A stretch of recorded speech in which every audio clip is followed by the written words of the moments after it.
आप मार्केट में आए कैसे और ये जर्नी कैसी थी? देख शिवानी, हूं तो मैं इनकम टैक्स ऑफिसर का बेटा, लेकिन हूं मारवाड़ी अग्रवाल। तो व्यापार हमारे खून में है। और मेरे पिताजी को भी शेयर बाजार में थोड़ा बहुत इंटरेस्ट होता था। तो जब मैं 12, 13, 14 साल का उम्र का था तो उनके दोस्त आते थे शाम को, वो लोग डिस्कस करते थे। वो समय में Century Mills, Gujarat State Fertilizer, Gwalior Rayon, Tata Steel, ये सब बड़ी कंपनियां फेवरेट कंपनीज थी।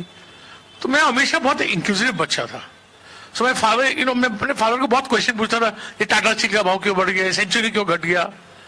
तो वो बोलते थे, देख तू, वो टाइम पे कोई कंप्यूटर हुआ नहीं करता था, 12 से 2 बजा रहा करता था। हम तो पढ़ते थे, हमको भाव ये दिन का भाव नेक्स्ट डे ही मालूम पड़ता था। तो डैडी बोलते थे, देख आज पेपर पर देख ग्वालियर रेयन की खबर आई है ना, आज ग्वालियर रेयन का भाव बढ़ेगा घटेगा, कल उसको चेक करना। तो मैं चेक करता था, फिर बैलेंस शीट पढ़ने लगा। तो उस उम्र में लोगों को बहुत इंटरेस्ट होता है, किसको पायलट बनना है, किसको गाड़ियों में इंटरेस्ट है। सब वो एज में लड़कों को सब लड़कियों में इंटरेस्ट रहता था, मेरे को शेयर बाजार में इंटरेस्ट हो गया। तो मेरे फादर बहुत डेमोक्रेटिक फादर थे। वो हमेशा ये बोलते थे कि भाई तेरे को जो करना है तू कर। ठीक है, मेरा एक बड़ा भाई था, उसको वो चार्ट अकाउंटेंट हो गया था। मेरे फादर वो प्रैक्टिस करता था, तो बोला मेरे एक बेटे को प्रैक्टिस कराना चाहता था, वो कर रहा है, अब तेरे को जो करना है वो कर। तो बीकॉम हुई। तो मैं बोला मैं तो जाता हूँ शेयर बाजार। तो बोले शेयर बाजार कल कड़का हो गया वहां पे, तो क्या करेगा, कोई नौकरी भी नहीं देगा, पहले सीए कर। तो मैंने सीए किया। तो मेरे सीए हुए तो डैडी बोले, अरे तू अभी क्या करेगा। मैं बोला डैडी शेयर बाजार जाऊंगा। शेयर बाजार में क्या करेगा। मैं बोलूंगा इन्वेस्टमेंट करूंगा। तो बोले इन्वेस्ट करेगा तो ठीक है, लेकिन पैसा कहाँ है, मेरे सामने ऐसे नहीं करना, मैं ऐसे कर दूंगा। आप समझे ना।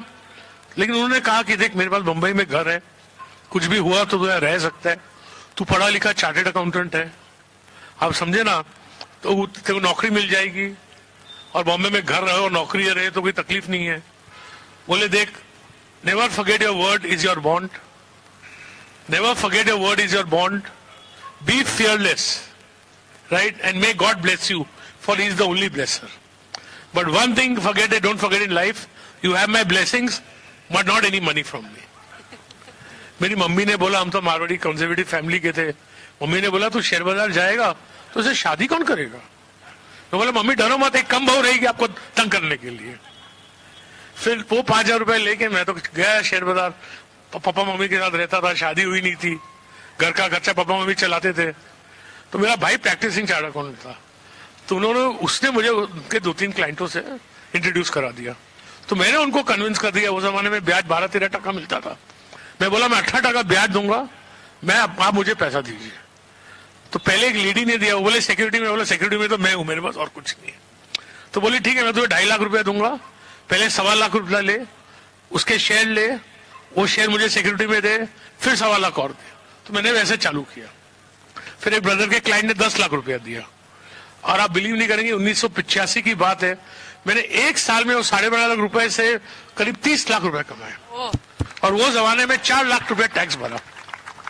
तो ये तो भगवान ने, मतलब पिताजी एंकरेज नहीं करते थे, भाई के क्लाइंट नहीं रहते थे, तो मेरे को तो ये सब पैसा वैसा मिलने वाला नहीं था। फिर शादी हुई, 2-3 साल मंदे थे, फिर बहुत कहानी है। जैसा हुआ के शेयर लिए, 25 रुपए में लिए थे मैंने, 65 का भाव हो गया 4 महीने में, 25 का 65। वो जो मैंने 25 लाख रुपए कमाए थे वो सब टाटा पावर के शेयर ले लिए, वो लिए थे 150 में, उनका भाव हो गया 1,000, तो 2-4 करोड़ रुपए, 2-3 करोड़ रुपए हो गए। फिर मधु रनवटे का एक बजट आया, उस हमारे शेयर बाजार में शेयर सब ऐसे शेयर ठोके कि मालूम नहीं कोई बॉक्सिंग मैच है, जो आए बोले बेच दो। और मुझे एक लगता था कि वीपी सिंह थे ठाकुर, लेकिन व्यापारी आदमी थे। He was the man who first abolished estate duty in India, brought down the rates of tax to 60%. तो मुझे लगता था बजट खराब नहीं आएगा। तो मेरे पास जो 2.5-3 करोड़ रुपया था, मैंने स्टेक में लगा दिया 1989 के बजट में। और आप बिलीव नहीं करें, बोलूं किसको। और मेरी शादी हुई तो मेरी वाइफ पैसे वाली फैमिली की थी, वो एसी रूम में रहती थी, गाड़ी थी, हमारे पास ना गाड़ी थी, हम तो बस में जाते थे। मेरी वाइफ ने मेरी जिंदगी में आज तक एक ही चीज मांगी है, अपने रूम में एसी कब लगेगा। उस दिन समझिए जब बजट शाम को आता था, बाजार 6 से 9 रहता था, तो 6 बजे मेरी नेटवर्थ 3 करोड़ थी और 9 बजे मेरी नेटवर्थ 20 करोड़ थी। तो मैंने जाके बस एक ही चीज की, रेखा को घर पहुंचा रात को 2 बजे, सब डिस्कस वगैरह करके मैंने बोला रेखा अपना एसी आ गया। और फिर भगवान ने साथ दिया और हमने क्या किया, कभी गलत काम नहीं किया पैसा कमाने के लिए। हमारे डैडी क्या बोलते थे, ये शेयर बाजार है, यहाँ कोई बीवी के बांगड़ बेच के आता है, कोई बीवी को बेच के आता है, कभी किसकी हाई नहीं लेना चाहिए। तो वो दिन है और आज का दिन है, कभी मैं कोई शेयर को मैनिपुलेट करूं, इधर बेचूं उधर लूं, वो सब धंधे हमको आते ही नहीं है, आप समझे ना। और ना करने हैं तो आते हैं, लेकिन करने ही नहीं है। तो भगवान ने आज भगवान के बहुत क्या बोल सकते हैं कि I have far lesser wealth than people think, but far far far far far more than I need, because wealth also has a purpose. क्या करूंगा पैसे का, बच्चे को 200-500 करोड़ दे दूंगा, उसके बाद इससे मैं तो बहुत बार सोचता हूँ कि मरता हूं मैं कमाने के लिए, मजा मेरे जवाई और बहू करने वाले और बेटे और बेटी। आप समझे ना। तो खुश हूं, करता वो हूं जो मैं चाहता हूं। The wealth allows me to do what I want and I live life by my terms and whatever success I have had, I think patience, hard work, taking defeat with a smile. मुझे बहुत बार नुकसान हुआ है जिंदगी में, बहुत बार setback लगा है, मैंने बहुत बार शेयर बेचे पैसा नुकसानी भरने के लिए, लेकिन एक बार हो गया। See never be afraid to make a mistake, only make one you can afford so that you may live to make another one, because if you are afraid to make a mistake you cannot take any decision in life.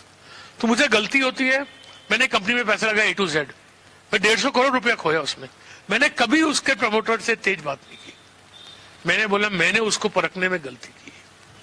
अपना decision के लिए अपने आप को blame करो, उससे सीखो और भूलो उसको।